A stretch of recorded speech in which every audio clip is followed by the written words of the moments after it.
A goalkeeper walked off the pitch in tears. 90 seconds later, his replacement handed the game away.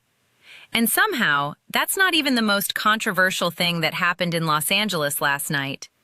Think about that for a second. A World Cup quarterfinal with a heartbreaking injury, a stunning collapse, and a handball decision that's got half the football world screaming conspiracy. And the handball might be the least interesting part of the story. So let's actually go through this, piece by piece. Because what happened between Spain and Belgium was so much messier than that 2-1 scoreline is letting on. Start with the raw numbers, because you need to understand exactly how dominant Spain were to appreciate how little they actually produced with it. This Spain side arrived in LA on a 36-match unbeaten run, one game shy of Italy's all-time record of 37. And for large stretches, they played like a team that knew it. 68% possession, over 2 expected goals to Belgium's miserable 0.38. Total, suffocating control of the ball.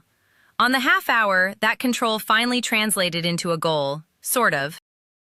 Luis de la Fuente made a genuinely bold call before kickoff, benching the brilliant Pedri and starting Fabian Ruiz instead.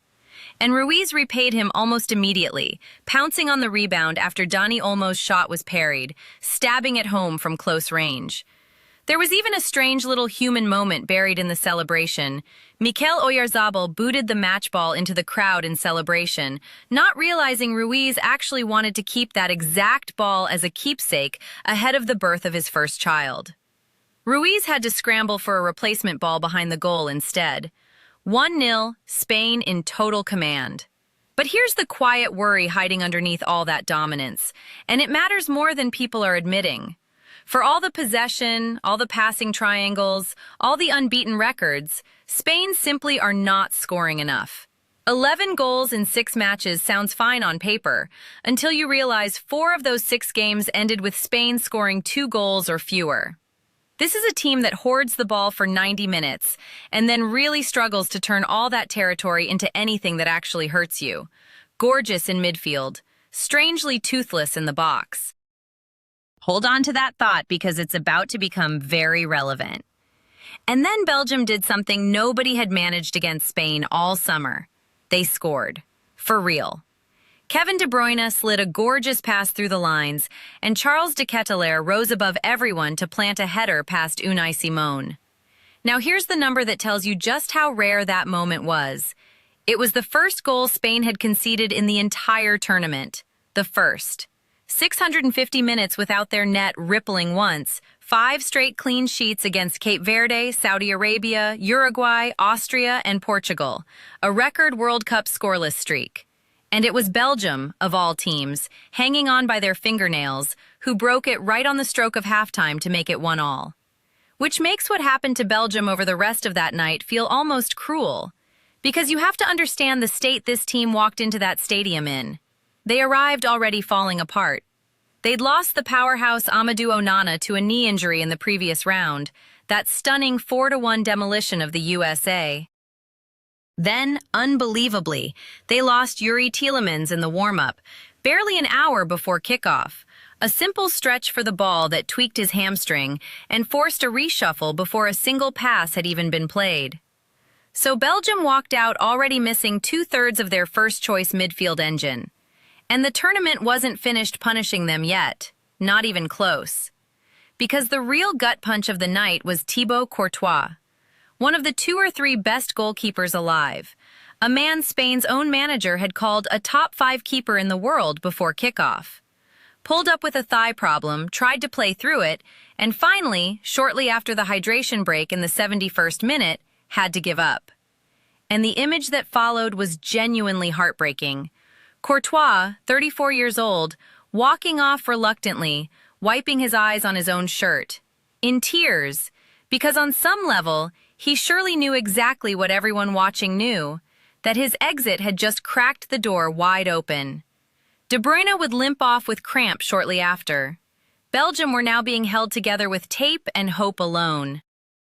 On came Senna Lamens, the young Manchester United goalkeeper who's actually had a genuinely encouraging debut season in England. And the football gods, who clearly have a taste for cruelty, went straight to work on him. 88th minute. Pau Kubarsi, a defender, takes a fairly ordinary shot from outside the box. Nothing special, the kind of effort a settled keeper gathers in his sleep. Lammin spills it, fumbles it straight back out in front of him.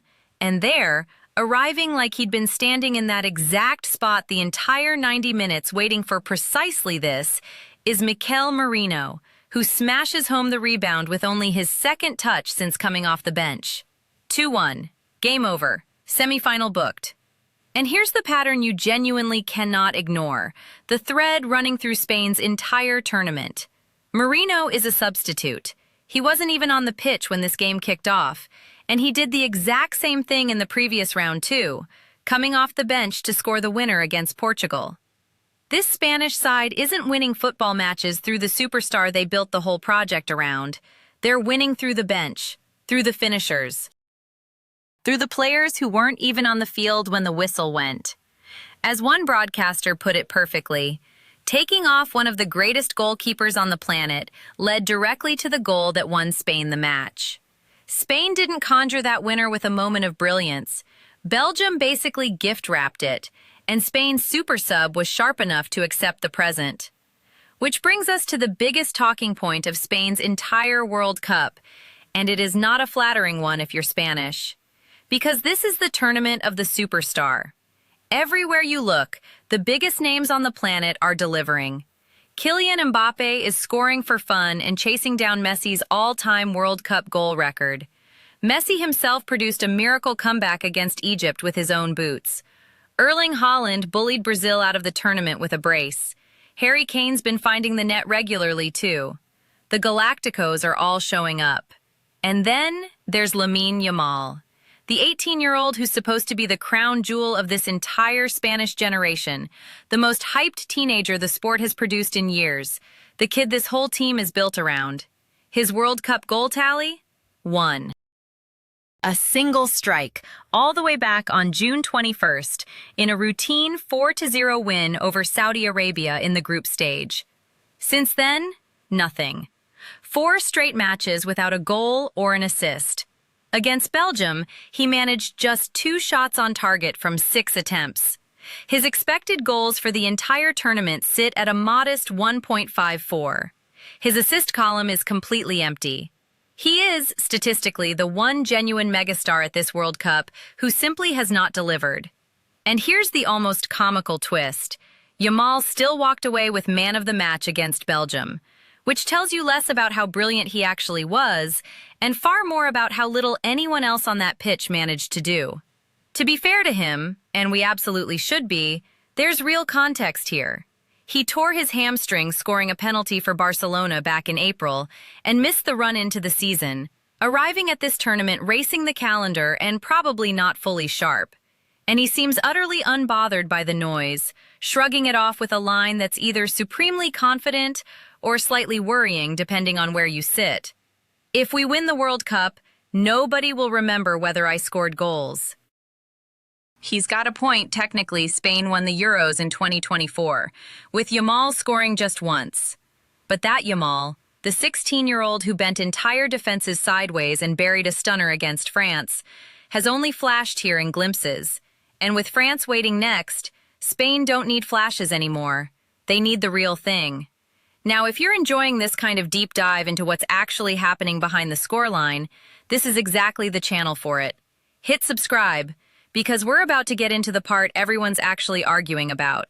Because the moment everyone genuinely wants to fight over is the handball. Midway through the game, the ball struck Rodri's arm inside the Spanish box, and Belgium erupted, certain they had a penalty that could have flipped the entire match. Referee Michael Oliver waved it away. VAR looked at it and backed him. No penalty. In a normal World Cup, that's a 5-second talking point that dies by breakfast. This is not a normal World Cup.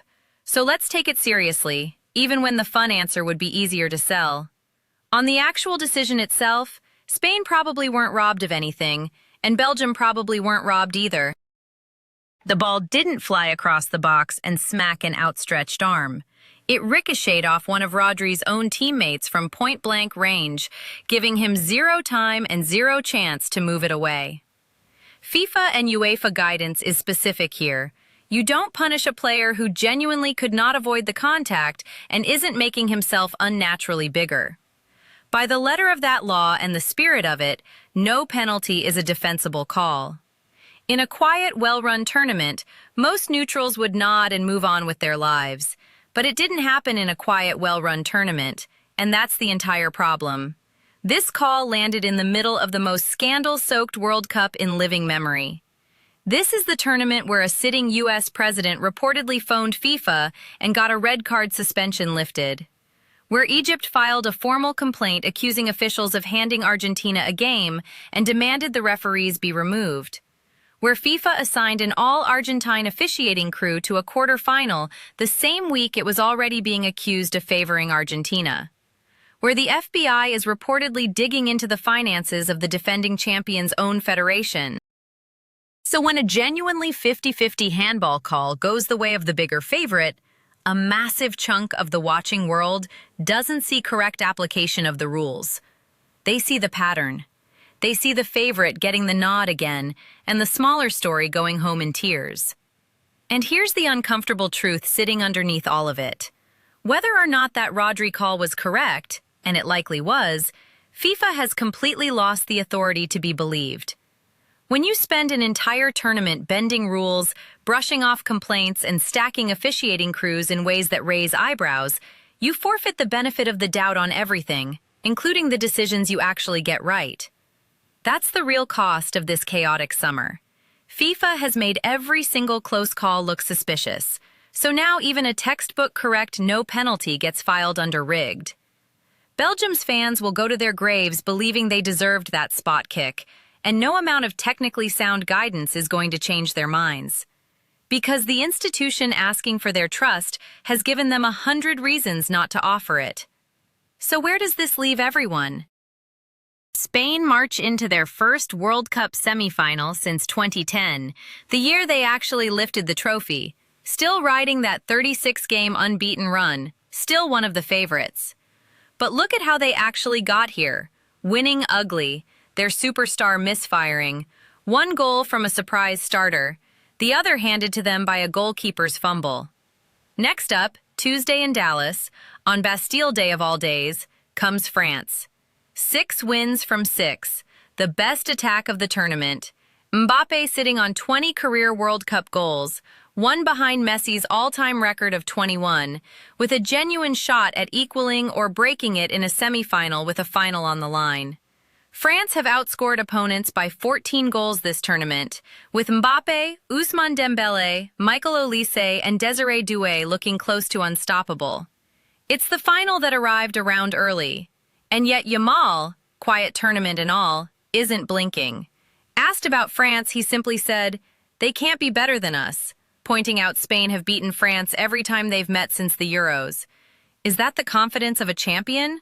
Or the bravado of a kid who badly needs a big performance to back it up? Tuesday, we find out.